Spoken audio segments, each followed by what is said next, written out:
Are you overloaded and overly stimulated? I find that walking is a way for women to really ground themselves, to like reset themselves. You can be handling so many different things and just life in general. There's so many things coming at you, but there's so many stimulants. Now you can remove some of those stimulants, like TV in the background. Like, we don't have a TV. I don't like to add in extra layers of noise or extra layers of stimulants. Like if your kid's like tapping on the wall or tapping their pencil or whatever, you're like, okay, enough tapping. It's because it's the constant, sounds like a nag, like the constant thing over and over, like, okay, I've had enough. And you have that on top of all these other things going on, and noises and this and that and people. And sometimes you just need to be by yourself. This is why I take, especially going through stressful seasons in life, I take as many walks as I can. I'm trying to limit the walks I'm taking in the afternoon because the sun is just beating up my face. You can see, like, I'm getting so much redness. I was actually in the pool today. So I'm trying to do it early morning, like before 7 a.m. If I can get out between 5:30 and 6, it's the perfect time when the sun comes up to really wake up your cells. It's such a great time to get some sunlight in the morning. And I also love these evening walks because the sky's beautiful, the night's beautiful, it's quiet. And interestingly, there's other women who come out in the evening too, because they're probably overstimulated too, and they need to reset their mind. They need that peace, they need that quietness, and they just need to breathe. Sometimes you just need to get outside, rub your feet in the grass, and breathe. Obviously, we don't have a ton of grass here, and I'm up on a rooftop most of the time. And actually, it's cooler up here on the rooftop than it is down by the pavement. So it's not too bad in the summer, but when it hits over 100, I do have to watch it. So that's why I haven't been doing as many walk and talks. But I just really felt like women are just handling a lot. You could be juggling a lot in your relationship. And,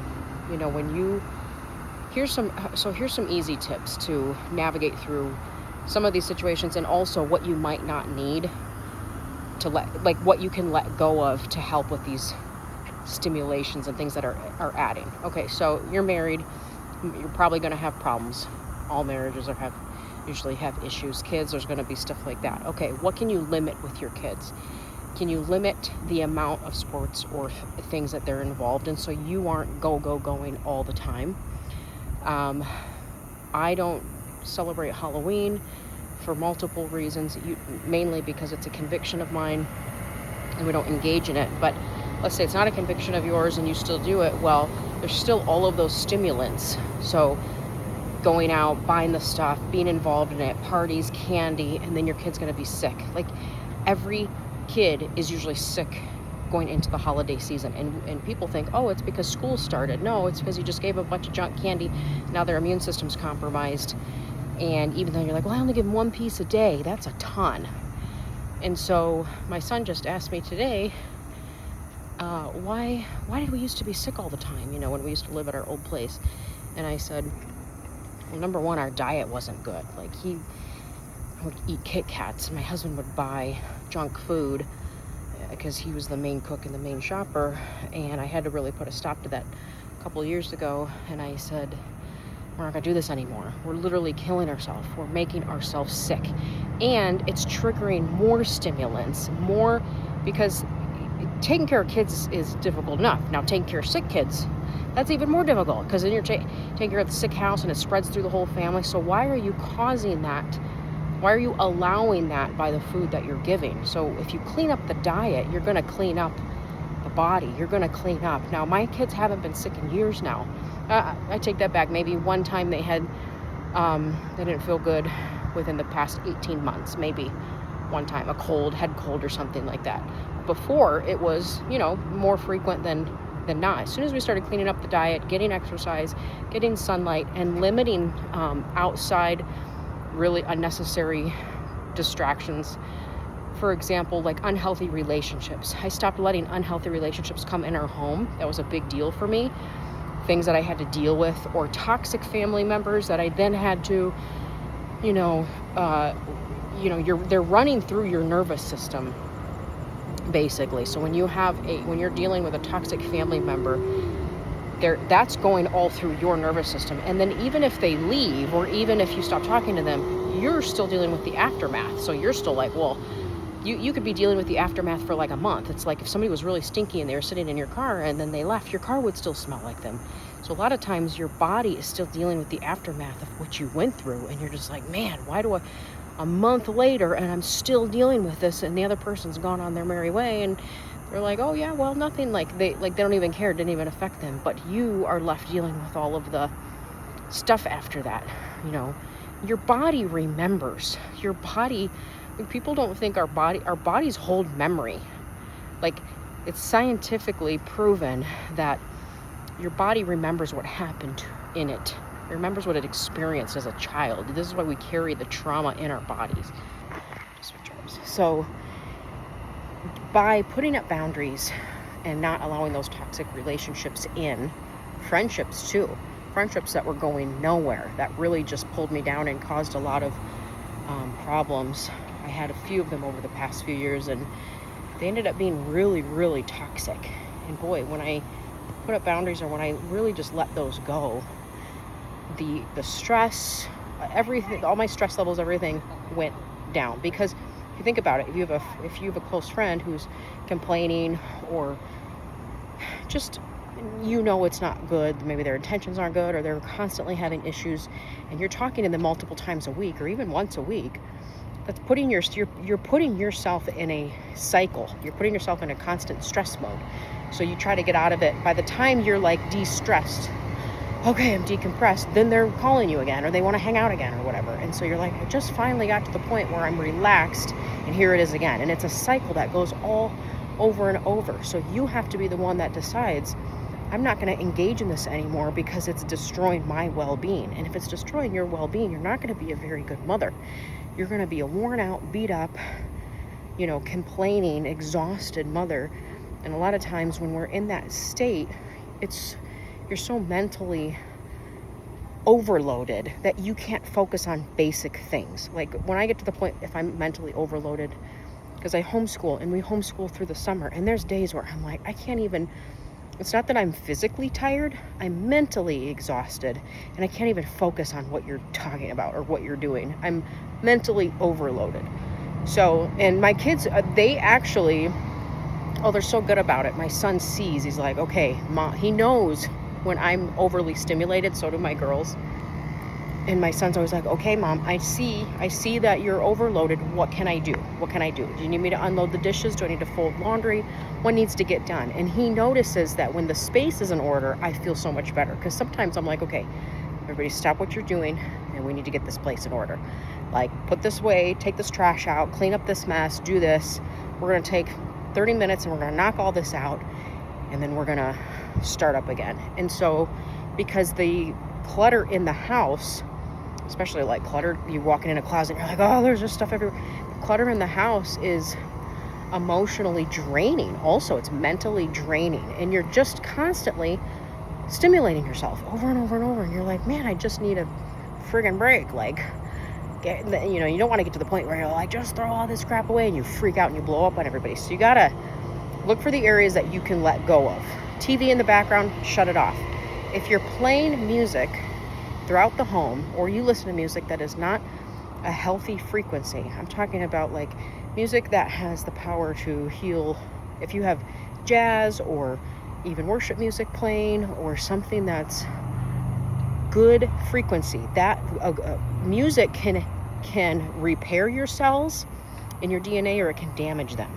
And all of the music, I would say 99.9% of the music, today's music is demonic. It's evil, and it's designed to disrupt your cells.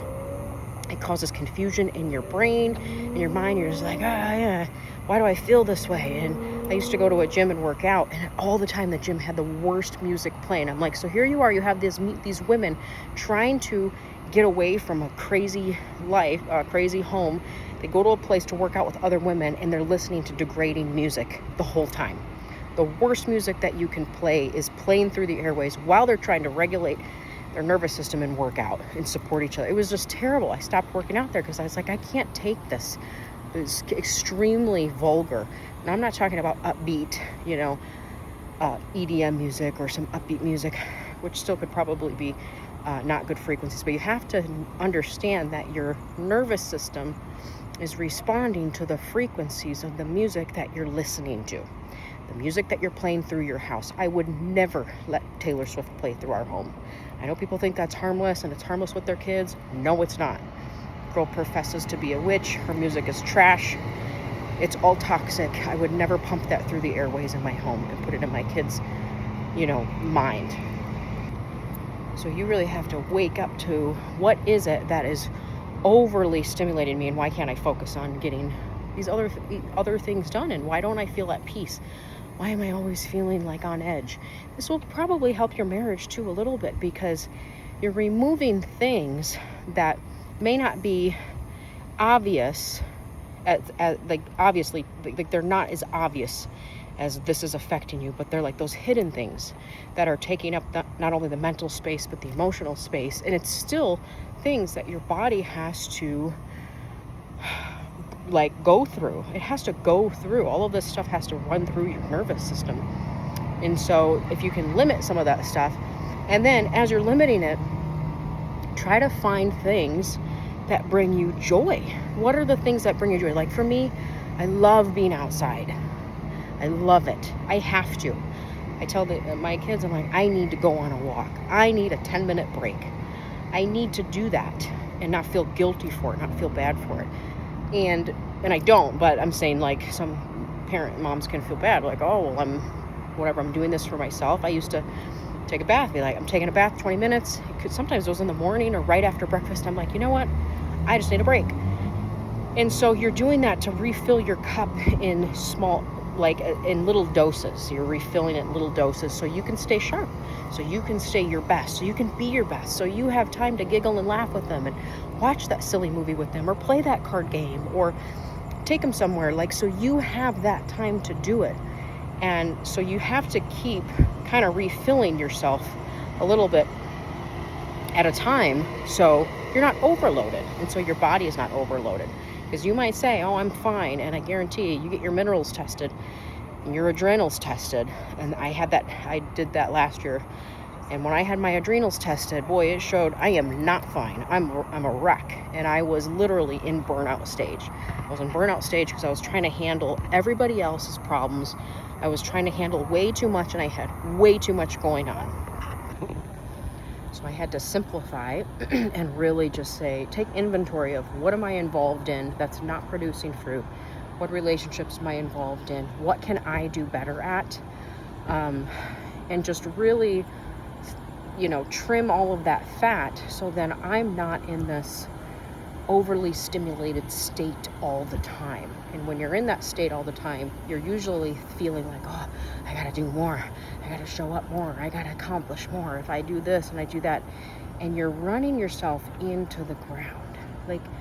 Just breathe and know that you are enough. It is not based on your performance.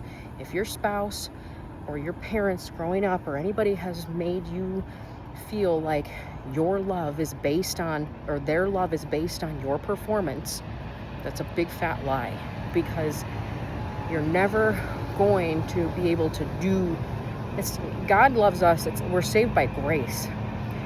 It's not performance based. It's not the more you do, the more I'm going to love you. The more you do, the more I'm going to accept you. And so that's a really tainted view of love, and it can really push you into trying to do so much when you're not designed to do all of that anyways. You're not here to handle everybody's problems and everybody's burdens. God gave you specific things to do and a specific race to run, and that's what you have to tap into is, what is your race to run? What is your purpose? And how can you be your best at that? That involves being your best wife. That involves being your best, the best mom you can be, without losing your authentic self. You don't want to lose who you are in exchange to please everybody else. So the delicate balance. But if you can go make an inventory list of what are the things that are not producing fruit that you can let go of, things that are overly stimulating you, that are causing you more anxiousness than necessary, that you just don't need anymore in your life, that you could let go of, then that would be a really great start. You're going to start limiting things, open up some free space, take the walks, take the bath, read the book, take the moments, go on a coffee date with your friend or your husband, go in the pool if you have, like, do the little things. The other thing is, don't run to alcohol. I don't know how much I can stress that. Alcohol is going to backfire in every single area of your life. You are going to age more. You're hurting your body. It's a depressant. It's actually making you more anxious. And it's just pushing you back, pulling you back 10 steps. So that I would not advise going into, alcohol or some type of numbing, agent to help you cope. You got to face things head on. And really, exercise is a great one. It doesn't have to be vigorous. 30 days in the gym could really reduce your stress levels, which will help balance your hormones too. If you're a woman over 40, your hormones are probably all out of whack. And one of the best ways is strength training to help balance your hormones naturally. Now, if you can't balance them naturally and you're really feeling a slump and they're really off, like last year I had my hormones tested. My testosterone was in the negatives, or my free testosterone was in the negatives. My regular testosterone was like a 9, which I guess is close to like a 70-year-old. And I was like, well, no wonder my estrogen was through the roof. So I was way off. So I decided to get on hormone replacement therapy, bioidentical, and I loved it. Oh man, it made me feel 20 years younger. I'm not on it consistently. I'll probably go back on it here shortly, but I did like 2 different kind of rounds for a few, like 4 months. It helped me feel full of vitality. It helped, my hair was falling out. It helped my hair growing a little bit more. It helped with my strength training. It helped with my libido, my marriage, my energy, my sleep. I mean, boy, I felt amazing, 20 years younger. And I've had some people ask my age, and I'll be 42 in a few weeks. So it helped me feel really, really good. So, but again, whatever you need to do for your body. But if there's things that you can cut out, they're really going to help with cutting down all that overstimulation. And just know, like, when you don't know what direction to go, there's one chaos and there's one peace. Whatever situations are producing or breeding chaos, exit from those. The ones that are bringing you peace, remain in those. Or just try to navigate through the ones that may be, I'm not talking about the situations that might be a little stressful, because marriage, of course, and family is stressful. But the extra relationships or the extra things that are producing chaos, that's what I'm talking about, to exit out of, like some messed up coworker gossip, or some old friend, or whatever drama this family member has, or whatever it is. Those situations that are chronically producing chaos, those back off from. Give your nervous system a chance to regulate, and your mind a chance to really gain some clarity and perspective and wisdom, and then you can move confidently forward and maybe be in a position where you can handle and take on some of those situations. But you probably won't want to at that time. You're going to feel so good being at peace. You're going to be like, I don't have time for this. That's what happens. You get to the point where, like, I just don't have time. I just don't want, I'm not interested in drama and nonsense. I'm not interested in being involved in anything like this. I'm like, you're just not interested. You get to the point where you're just not interested. Keep your drama to yourself.